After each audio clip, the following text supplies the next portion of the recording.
تھی، ٹھیک ہے، قاسم، طیب، طاہر، ابراہیم، عبداللہ، یہ 4 بیٹے تھے نبی اکرم صلی اللہ علیہ وسلم کے، لیکن یہ بچپن میں ہی فوت ہو گئے تھے، انتقال ہو گیا تھا۔ تو اللہ کہہ رہے رجال، رجال اس کو کہتے ہیں جو بالغ ہونے کے بعد مرد بن جائے، اس کو رجال کہتے ہیں۔ تو یہ لوگ رجال بننے سے پہلے ان کا انتقال ہو گیا تھا، اس لیے اللہ فرما رہے کہ محمد صلی اللہ علیہ وسلم تم میں سے کسی مرد کے باپ نہیں ہے، اللہ کے رسول ہے اور خاتم النبیین ہے۔ تو یہ دو عقیدہ نبی اکرم صلی اللہ علیہ وسلم کے بارے میں بیان کیا، ایک تو یہ کہ آپ رسول ہیں اور دوسرے خاتم النبیین ہیں، آخری رسول ہیں۔ تو جو نبی اکرم صلی اللہ علیہ وسلم کو رسول نہ مانے وہ بھی کافر، جو آپ صلی اللہ علیہ وسلم کو رسول مانے لیکن آخری نہ مانے وہ بھی کافر۔ تو آپ صلی اللہ علیہ وسلم کی رسالت کے عقیدے کے ساتھ 2 چیزیں ضروری ہیں کہ آپ اللہ کے رسول ہیں اور آپ اللہ کے آخری رسول ہیں۔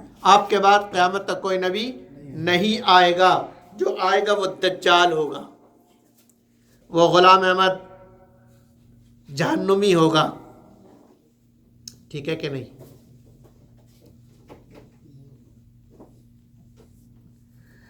آگے نبی اکرم صلی اللہ علیہ وسلم کی صفات کا بیان ہے کہ اِنَّا أَرْسَلْنَاكَ شَاهِدًا وَمُبَشِّرًا وَنَذِيرًا وَدَاعِيًا إِلَى اللَّهِ بِإِذْنِهِ وَسِرَاجًا مُنِيرًا۔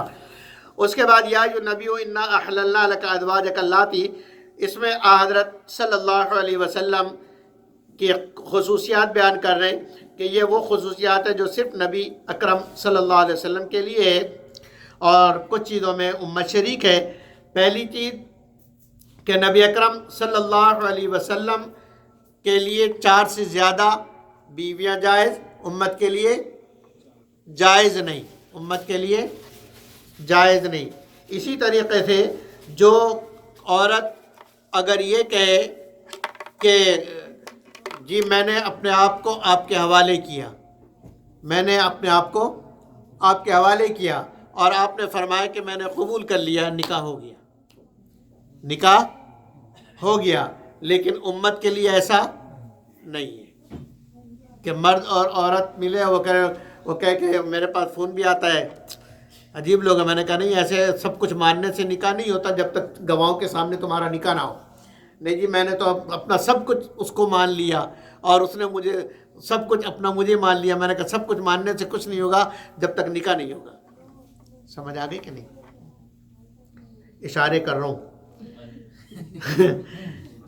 تو فرمایا کہ خالصۃ لک من دون المؤمنین، کہ یہ صرف اے نبی جی آپ کے لیے، مومنین کے لیے نہیں ہے۔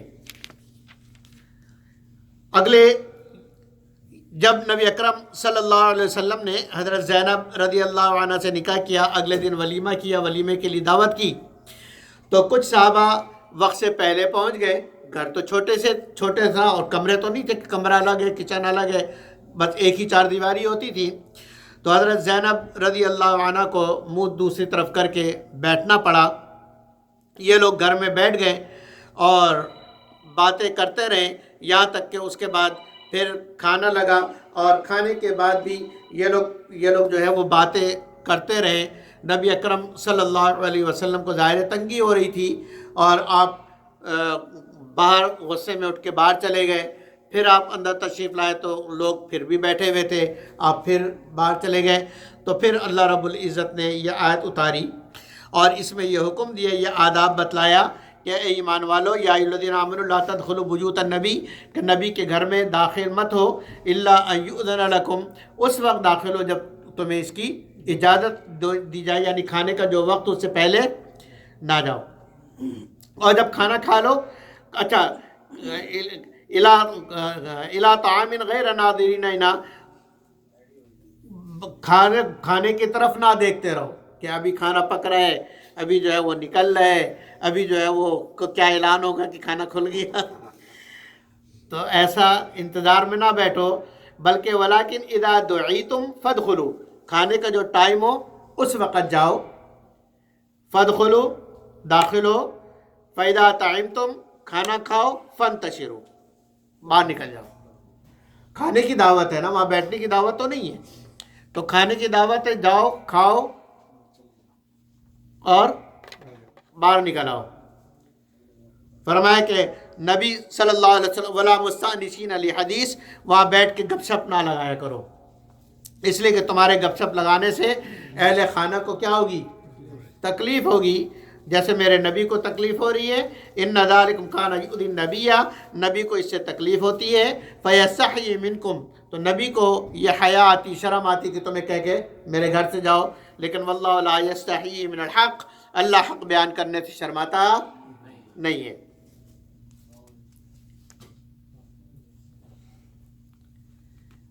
اس کے بعد آیت درود شریف ان اللہ و ملائکۃ یصلون علی النبی، جس میں یہ بتایا کہ اللہ بھی درود بھیجتا ہے، یعنی اللہ کے درود سے مراد نزول رحمت ہے، اور فرشتوں کے درود سے مراد دعا ہے، اور امت کا درود سے مراد یہ ہے کہ دعا، اللہ سے دعا کرنا کہ اے اللہ میرے نبی پر رحمت نازل فرما۔ اس کے بعد جی آگے انا عرضنا الامانۃ، اس آیت کو آیت امانت کہتے ہیں۔ کیا کہتے ہیں؟ آیت امانت، جس کے اندر اللہ رب العزت یہ بیان فرماتے ہیں کہ آسمان زمین پہاڑوں کو ہم نے امانت پیش کی کہ یہ کلمہ ہے اور یہ خلافت ہے، یہ تم اگر چاہو تو ہم تمہیں دے دیں۔ اس کا یہ مطلب نہیں کہ زمین کو دیا اور زمین نے کہا میں نہیں لیتا، ایسا نہیں، اللہ نے اختیار دیا کہ تم چاہو تو ہم تمہیں خلیفہ بنا لیں۔ آسمان کو کہا کہ تم چاہو تو ہم تمہیں خلیفہ بنا لیں، زمین کو کہا، پہاڑوں کو کہا، لیکن ہر ایک کو، تینوں میں سے ہر ایک کو یہ معلوم تھا کہ خلافت کی ذمہ داریاں کتنی بڑی ہے، لہذا سب نے انکار کر دیا اور انسان نے اس خلافت کو کے بوجھ کو اٹھا لیا۔ آگے جی سورہ سبا ہے۔ سورہ سبا مکی صورت ہے، اور مکی صورت کے اعتبار سے اس میں توحید، رسالت اور آخرت کا بیان ہے۔ توحید کے دلائل ہیں کہ اللہ وہ ہے جو یعلم ما یلج فی الارض وما یخرج منہا، اللہ جانتا ہے کہ زمین کے اندر کیا گیا، زمین سے باہر کیا نکلا، اور آسمان پہ کیا چڑھا اور آسمان سے کیا اترا، یعنی بارش کو اللہ جانتا ہے، اور زمین سے جو اوپر جاتا ہے اللہ اس کو جانتا ہے۔ یہ ساری توحید کی آیتیں ہیں۔ اور پھر اس میں یہ بیان فرمایا کہ وَلَقَدْ آتَيْنَا دَاوُودَ مِنَّا فَضْلًا، اگلے رکوع کے اندر کہ داؤد کو ہم نے بڑی فضیلت عطا فرمائی۔ کیا فضیلت دی؟ ایک تو ہم نے یا جبال اوّبی معه، کہ ہم نے باد گشت بنایا کہ جب وہ پہاڑوں کے درمیان تلاوت کرتے تھے تو ان کی آواز پہاڑوں سے ٹکرا کے باد گشت ایکو بناتی تھی۔ آواز کی پہاڑ کیا بناتے تھے؟ ایکو بناتے تھے۔ والطیر، اور پرندوں کو بھی ہم نے مسخر کر دیا کہ پرندے بھی آ کر بیٹھ جاتے تھے اور سنتے تھے۔ وَأَلَنَّا لَهُ الْحَدِيدَ، اور ہم نے ان کے ہاتھ میں لوہا کو نرم کر دیا کہ لوہے کو پکڑ کے ایسے ربڑ کی طرح اور موم کی طرح جیسا چاہتے شیپ دے دیتے ہیں۔ اور اسی طریقے سے حضرت سلمان علیہ السلام کی فضیلت بیان کی کہ جنوں کو اور ہواؤں کو ان کے لیے مسخر کر دیا، اور یہاں تک کہ جن سلمان علیہ السلام کے حکم سے کام کرتے تھے۔ پھر جب بیت المقدس کی تعمیر ہو رہی تھی اور جنوں سے بھاری بھاری پتھر اٹھوا کے لگوائے جا رہے تھے، حضرت سلمان علیہ السلام لگوا رہے تھے۔ موت کا وقت آ گیا تو انہوں نے اس سے پہلے شیشے کا کمرہ سا بنوایا، اور اس کے اندر اس طریقے سے کھڑے ہو گئے جیسے وہ نماز کے لیے کھڑے ہیں، اور عصا پر ٹیک لگا کے جو ہے وہ اس انداز میں کھڑے ہو گئے کہ باہر سے دیکھنے والا کیا سمجھے کہ یہ نماز کے لیے قیام میں کھڑے ہیں۔ اس انداز میں کھڑے ہوئے اور فرشتے نے ان کی روح نکال لی۔ اسی طریقے سے وہ 1 سال تک کھڑے رہے۔ فرشتے جب بھی بھاگنے کے سوچتے سلمان علیہ السلام پر نظر پڑتی پھر اپنے کام میں لگ جاتے، یہاں تک کہ بیت المقدس کا سارا مکمل ہو گیا تو اللہ نے دیمک کو بھیجا۔ اس دیمک نے اس لکڑی کو جس سے ٹیک لگائے ہوئے تھے اس لکڑی کو کھانا شروع کیا، یہاں تک کہ کچھ اوپر تک کھا لیا تو وہ لکڑی گری، سلمان علیہ السلام بھی گرے۔ تو جنوں کو معلوم ہوا کہ اوہو ہم تو اتنے دنوں سے ایسی کام کر رہے تھے۔ تو جنوں کو 2 بات معلوم ہو گئی۔ ایک بات تو یہ معلوم ہو گئی کہ جن عالم الغیب نہیں ہے، ورنہ ان کو یہ معلوم ہو جاتا کہ 1 سال پہلے ہو چکا ہے انتقال۔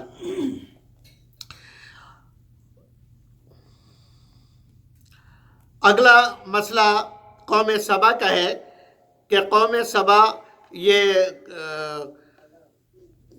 یہ رہتے تھے مصر کے اندر. وہاں شہر ہے معارب. کیا نام ہے؟ معارب شہر ہے. اس شہر کے اندر یہ رہا کرتے تھے اور بہت ہی حسین اور خوبصورت شہر تھا.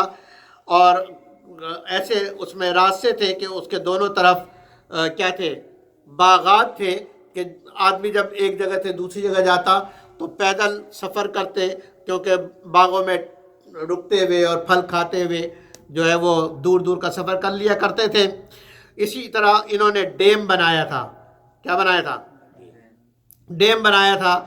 بارش کا پانی، برسات کا پانی اس میں جمع کر لیتے تھے اور اس سے کھیتی باڑی کرتے تھے.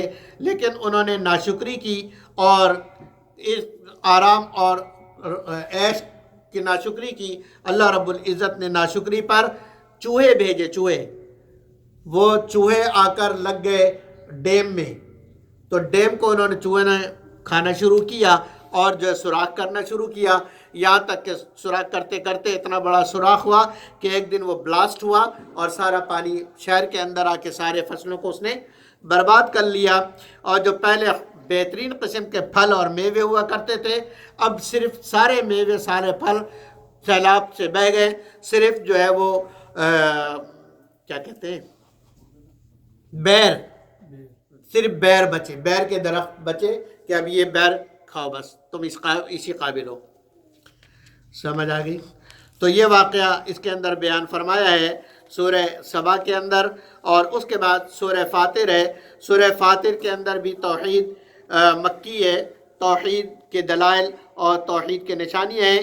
یہ بتلایا کہ سب تعریف اللہ کے لیے ہے جس نے آسمان اور زمین کو پیدا کیا اور اسی نے فرشتے بنائے اور فرشتے کو اللہ نے پر عطا فرمایا اولی اجنحۃ مثنی و ثلاث و رباع، کسی کے 2 پر، کسی کے 4 پر، کسی کے 3 پر.